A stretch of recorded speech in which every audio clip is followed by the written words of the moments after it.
Quando o homem pisou na Lua, em 1969, o presidente americano disse que esse era o maior feito da humanidade, o homem ter pisado na Lua. E Billy Graham, como homem de Deus e bom evangelista que era, disse: não, senhor presidente, o maior feito do homem não foi ele ter pisado na Lua, mas foi o fato de Deus ter pisado na Terra como homem. E isso é muito interessante a gente entender, estudar, compreender nas entrelinhas o amor de Deus manifestado através da encarnação do próprio Deus na pessoa de Jesus Cristo. Porque nós achamos que, assim como os judeus pensavam e pensam até hoje, que o Messias viria em pompa, em glória, em majestade, e Jesus não escolheu esse caminho. Nós hoje vemos, assim, quando tem um chá de bebê, alguma coisa parecida, as mães, não é errado isso, querer o melhor para o seu filho, as mães procuram os melhores presentes, as melhores fraldas, carrinhos que custam milhares de reais, os melhores brinquedos, os melhores berços, as melhores coisas, roupinhas para as crianças, para dar o melhor para o seu filho. Mas quando Deus se fez homem, ele veio de uma maneira tão contrária aos nossos valores, tão diferente, tão assustadora, que nós não conseguimos compreender como é que Deus coloca o seu filho no mundo e faz com que o primeiro berço dele seja o coxo onde uma vaca, um animal come. Foi esse o berço de Jesus. Ele não nasceu num berço de ouro, ou como diz nos países de língua inglesa, ele não nasceu com uma colher de prata na boca. Não. O primeiro berço de Jesus foi um coxo onde uma vaca come, uma manjedoura. E isso fala da simplicidade de Deus e que Deus deseja que nós tenhamos. Nós buscamos as coisas grandes, as coisas caras, a prosperidade, a ostentação. Nós achamos ainda que isso é sinônimo da presença de Deus. Mas nem sempre é. Eu gosto muito de uma fala que existe no filme A Volta do Todo-Poderoso, quando o ator ali que interpreta o papel de Deus, ele diz assim para a esposa do personagem principal: algumas das pessoas mais felizes do mundo voltam fedendo para casa no final do dia. Isso é muito forte, é muito interessante isso, porque nós esperamos às vezes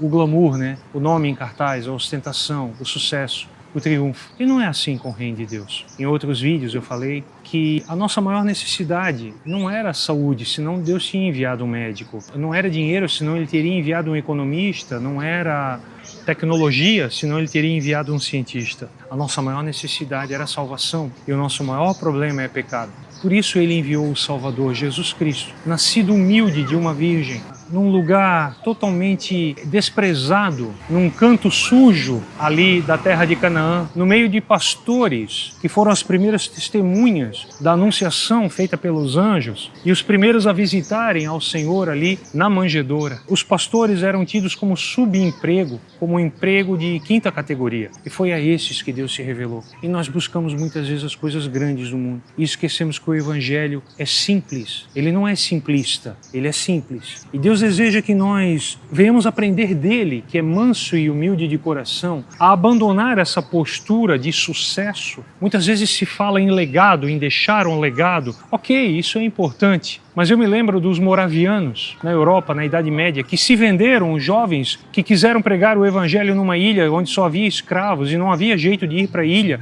O único jeito de ir para aquela ilha era se tornar escravo, ir até lá. E eles mesmos se venderam como escravos para ir para aquela ilha pregar o Evangelho e se despediram no porto das suas famílias e foram pregar o Evangelho naquele lugar e nunca mais se soube nada a respeito deles. Não se soube se morreram, se foi frutífera ou não a missão deles. Mas o pastor deles disse uma frase muito forte: pregue o Evangelho, morra e seja esquecido. Nós precisamos diminuir para que ele cresça. Nós precisamos, como diz meu amigo pastor Amauri, que está lá no norte do país, lá no meio da Amazônia, nós precisamos diminuir de tal forma, de tal maneira, que para que a gente possa caber no caminho estreito e na porta apertada, diminuir o nosso ego, diminuir o tamanho das nossas pretensões e aprender com ele que é manso e humilde de coração. Jesus se fez homem, Jesus ele se reduziu à minha e à tua natureza para que eu e você possamos nele alcançar a natureza dele. Ele se fez homem para que eu e você possamos ser filhos de Deus. Ele nos retirou, nos conduziu desse coxo onde uma vaca come, de uma situação de criatura, porque os animais não são filhos,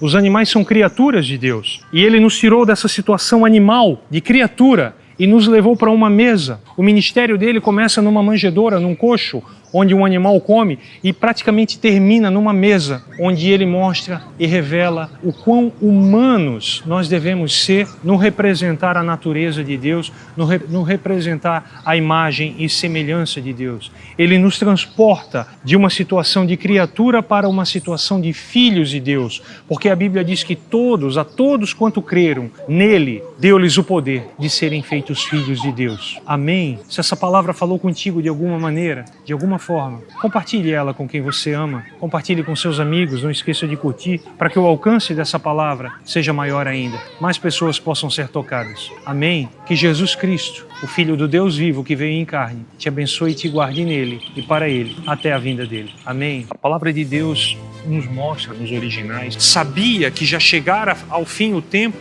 pedras vivas. Nós não somos tijolos, todos iguais. E muitas vezes as pessoas interpretam essa passagem de uma maneira muito errada. O nosso espírito que está morto precisa nascer de novo. É celebrado um feriado em Israel, o dia do Purim. Ele não tinha condições nem de cobrir a sua própria nudez, ele era totalmente inútil. Prendeu a Pedro, tocou a orelha de Malco e o curou. E Deus é misericordioso para nos levar a esse lugar. Amém?